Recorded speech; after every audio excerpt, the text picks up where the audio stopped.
मध्ययुगाची चळवळ ही खऱ्या अर्थानं ओबीसीची चळवळ होती.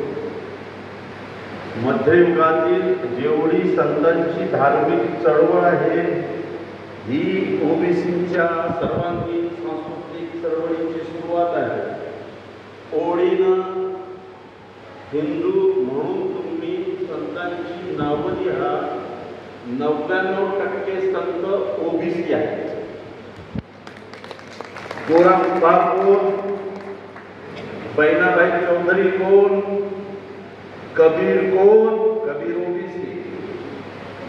बाबा फरीद तुम्हाला चांगला ओळखीचा आहे. बाबा फरीद कोण, ओबीसी. तर शेवटचे आधुनिक काळातील दोन संत गाडगे महाराज कोण, ओबीसी. राष्ट्रसंत तुकडोजी महाराज कोण, ओबीसी. कारण सर्वात शक्तिशाली समाज हा ओबीसीच आहे, परंतु सर्वात शोषित आणि विखुरलेला समाज सुद्धा ओबीसी आहे. आणि म्हणून मध्ययुगामध्ये या शक्तिशाली समाजाला प्रचंड शक्तिशाली असलेल्या दडपशाही माणसाला माणूस न मानणाऱ्या ब्राह्मणी मनुवादी संस्कृतीच्या विरोधात ओबीसी धार्मिक चळवळ सुरू करणारी मध्ययुगीन चळवळ म्हणजे ओबीसीचा सांस्कृतिक वसा आहे. या मंचावरून मी नमस्कार करतो, सलाम करतो, त्यांचं अभिवादन करतो. पहिल्यांदा ओबीसींना राजकारणामध्ये बरोबरीचा वाटा देणारे, ज्यांना मंदिराच्या पायरीला सुद्धा शिवण्याची मनाई होती, अशा काळामध्ये मागासवर्गीय ओबीसींना किल्ल्याचे किल्लेदार बनविणारे,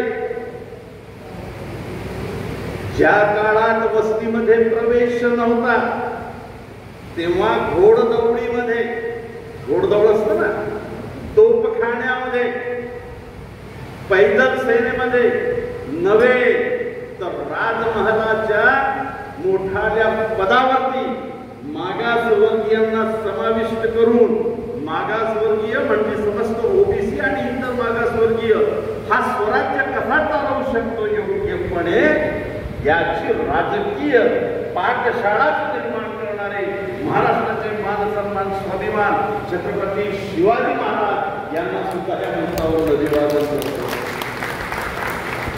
आमचा मोठा वसा आहे ओबीसींचा. पुढे जाऊया. पहिल्यांदा या देशामध्ये समस्त मागासवर्गीयांना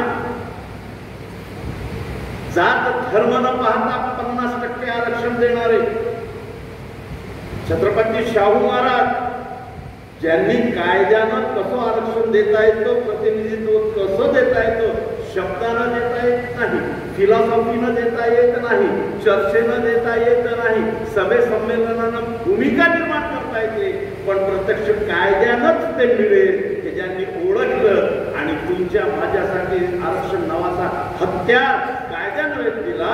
1902 मध्ये छत्रपती शाहू महाराज यांना सुद्धा या मंचावरून नमस्कार करतो, अभिवादन करतो, सलाम करतो. पुढे आपण गेलो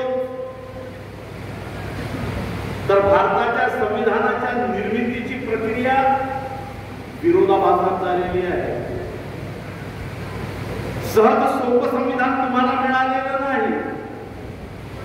संविधान 1950 मध्ये रेडीमेड तुमच्या हाती मिळालेलं नाही. 1917 पासून संविधानाच्या निर्मितीची प्रक्रिया चालू होते. 1935 मध्ये संविधानाच्या निर्मितीला प्रत्यक्ष प्रारूपाच्या स्वरूपात गती मिळायला सुरुवात होते. तेव्हापासून संविधानाचा प्रचंड विरोध या देशामध्ये संविधान विरोधी असलेल्या, ओबीसी विरोधी असलेल्या, मागासवर्गीय विरोधी असलेल्या, अल्पसंख्याक विरोधी असलेल्या आणि विशेष करून मुसलमानांचा विरोध करून ओबीसींचा बळी घेणाऱ्या शक्तींनी संविधानाचा विरोध चालू केला होता. तेव्हापासून उपस्थित सर्वांचे मी आभार व्यक्त करतो, तुमचे आभार व्यक्त करतो. कशासाठी की मला तुम्ही औरंगजेब आणि बाबरची औलाद समजत नाही म्हणून. तुम्ही मला हुमायून, शहाजहां यांची औलाद किंवा वारसा समजत नाही म्हणून तुम्ही मला तुमच्या रक्ताचा भाऊ ओबीसी म्हणून इथं बोलवलं, म्हणून तुमचं मी अभिनंदन करतो की तुम्ही ब्राह्मणी व्यवस्थेच्या त्या षडयंत्रात फसत नाही.